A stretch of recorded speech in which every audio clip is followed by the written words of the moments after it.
What's good? Dark Knight Gang and it's the gang. So this is probably my last video on Attack on Titan. Actually, I'll probably make one more. Once I finally finish Attack on Titan, I will really make a review and give my own thoughts.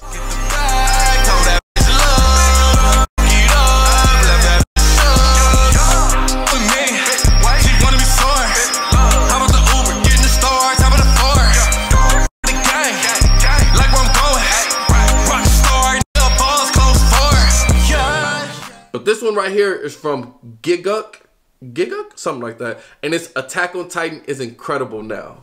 Yeah, man, y'all requested it. I'm ready to hop on into it. You guys know I've binge watched Attack on Titan. I went from, bro, in the past 2 weeks, I just started Attack on Titan. I feel like 2 weeks ago. I'm already on season 4. I binge watched it like crazy. It is fire. To me, in my opinion, one of the best anime I've ever seen. Well, it is the best anime I've ever seen. Better than Fullmetal Alchemist Brotherhood, better than Hunter x Hunter, better than Dragon Ball Z, better than Naruto, better than JoJo's Bizarre Adventure. Bro, what else? Throw something else out there. I'm telling you, Attack on Titan, in my opinion, is better. But anyway, we're going to see what Gigguk has to say about it. I'm ready to hop into this. Before we hop into it, I skipped the first 2 minutes and 50 seconds. It was great, but he was just talking about his own experience and how much he loves it. If you want to watch that part, of course, you already know, original video down in the description, but we're going to start it from right here. Let's go.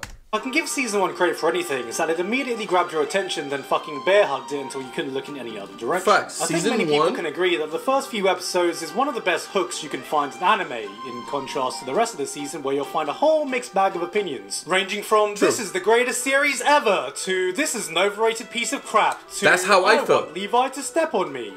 That's how I felt after Season 1. After Season 1, I felt like it's just overrated. You know? Because you guys know, I binge watched Attack on Titan the past like 2 or 3 weeks. But after watching Season 1, I was not convinced at all. I feel like it was extremely overrated. And then Season 2 happened. No, I personally thought it was Season 3, lacking in I was like, this is fire. I know everyone's given it 2 cents on this by now, so I'll try to avoid repeating any common things. Yes, everyone got bored of seeing it everywhere. We all know you're not a real critic unless you complain about the pacing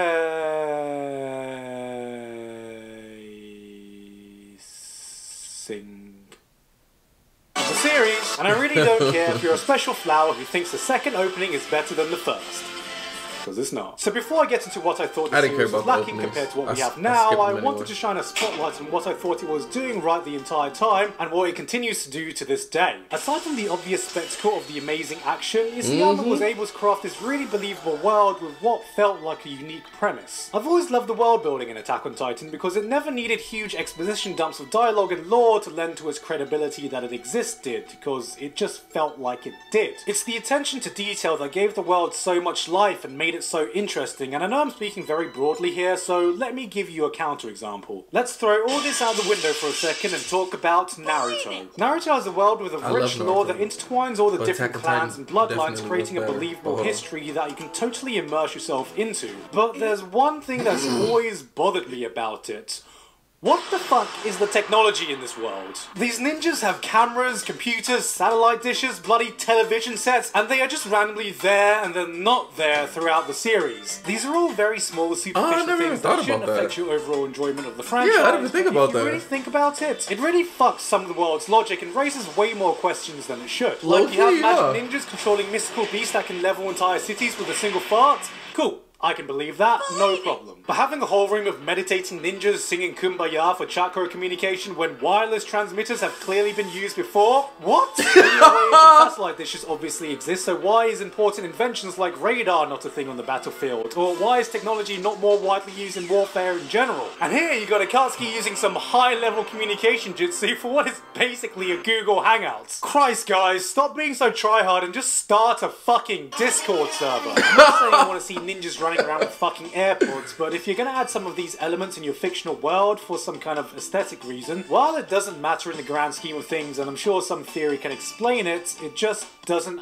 feel organic. Now, this all may sound like nitpicking to you, because it totally is. It is nitpicking. The point I'm trying to get at is that in the world of Attack on Titan, everything just makes sense. And it works, huh? From the social political structure, to the protocols for certain situations, to the war having a religion, to the sophisticated mechanics of how the ODM gear works, every aspect aspect of this world seems to have been intricately crafted from the ground up. The way it functions and develops seems like a logical product of the initial rules that it set. And as the series goes on and more aspects get explored, you're like, oh shit, yeah, of course that's how things work. I didn't think about that until now. You can tell a lot of thought has been put into even the tiniest details, even if they don't explain everything. Like, I don't need a 5-minute explanation on how they have an invention to get horses up and over the walls, but it's there in the background and it's not exactly something you'd immediately think about, but yeah, of course they'd obviously need one. Sometimes it's the smallest details that can lend to the credibility of your world, and one thing that made Titan such a convincing threat was that it set up its rules, then adhered to them under real-world logic. If you don't have anywhere to grapple onto, you are fucked. If you run out of gas, you are fucked. If you sustain an injury from some random debris, shot a landing, or an ape throwing a fucking horse fastball at you, you are fucked, because of course you are. This isn't the usual anime logic where you have high school kids being flung through 5 walls of pure concrete and then no one's even remotely surprised when they dig through 4 tons of rubble with only a single scratch, being like... That was over. Which is something I really liked and has stayed consistent throughout the series. But, to get back to why I never held the series in the highest regards, the biggest problem about it was that after everything was said and done, it all felt very superficial. What I mean by that is a lot of the appeal came from shallow elements that were there to maximize impact but not really leave a lasting impression. From the bombastic action, to the dramatic shouting, to Sano's tracks blaring in your face at full volume. There was always some kind of twist and turn to keep you watching even if it relied on cheap shock factor, but it kept force feeding you something every episode so you never get a chance to rest and reflect on it. Cheap thrills took priority over actually taking time to develop these characters, with the possible exception of Jean, Jean, whatever, meaning most of them were just recognizable for a single quirk or were one-note characters introduced for the purpose of being killed off. The developments contributed to constant shocking and hype moments, but once the initial adrenaline wears off, you'd realise there was not much else there. Like, oh my god, they killed the main character in episode 5! Just kidding, he's actually a Titan, it was a prank. It's just a prank, bro. Be sure to like and subscribe for more content! What I equate Season 1 to is a roller coaster ride, and I'm not talking about those danky pop-up coasters you find at your local carnival or whatever. I'm talking Nemesis Inferno at Thorpe Park, King the Car at Six Flags, the fucking Attack on Titan ride in Fujiku, Japan. Wait a minute. It was a high-budget premium thrill ride, but it was a thrill ride nonetheless. Because of this, when the show ended, I undoubtedly had a great time watching it, but looking back, I had zero emotional attachment to it. Exactly. And that's how it was for a long ass time. Thank you. And then... So, exactly like he said, that's how I felt after I watched Season 1 Attack on Titan. Yes, it had a lot of action. It was action-packed and the animation looked fire, but I just wasn't hooked. Because for me, I know for you guys, all you cared about is the action. Well, not all of you guys, but a lot of you guys. That's why you can even watch Baki. You know, I didn't like Baki. The action was fire, but it's like, I need character development. I need a plot. What's going on?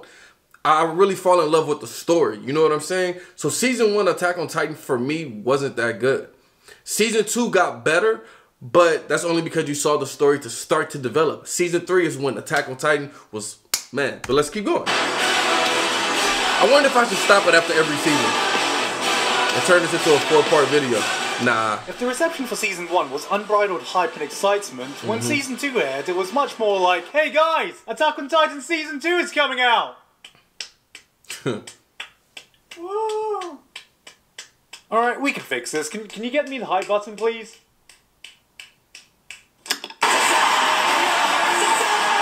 A lot of this can be attributed to the 4-year gap, but I think another big reason was that it was just vastly different in tone and pacing, causing a lot of people to feel a bit underwhelmed by it in comparison. Despite this, however, it may come to a shock to many of you that I actually preferred Attack on Titan Season 2 over Season 1. Me too!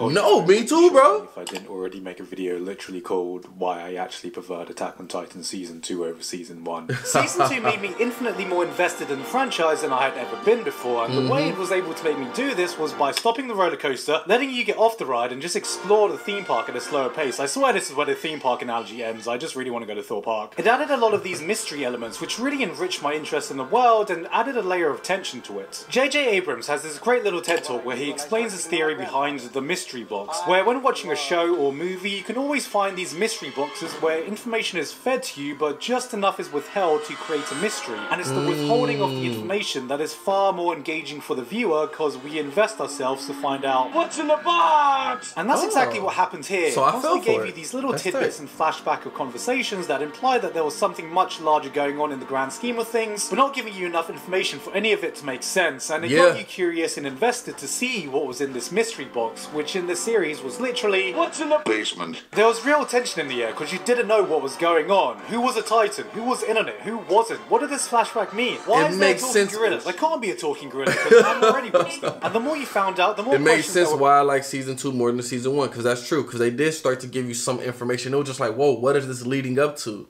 That's why I like season 2 more. Makes sense. There was a lot more emotions evoked than just shock and awe, and it proved to me that the series could do more than one thing. Also, it gave a good amount of screen time on characters who hardly got any before, so much so that the main trio were barely there in the first half, and one of the most popular characters, Levi, was almost non-existent. Levi? More like Levi, am I right? You're stupid.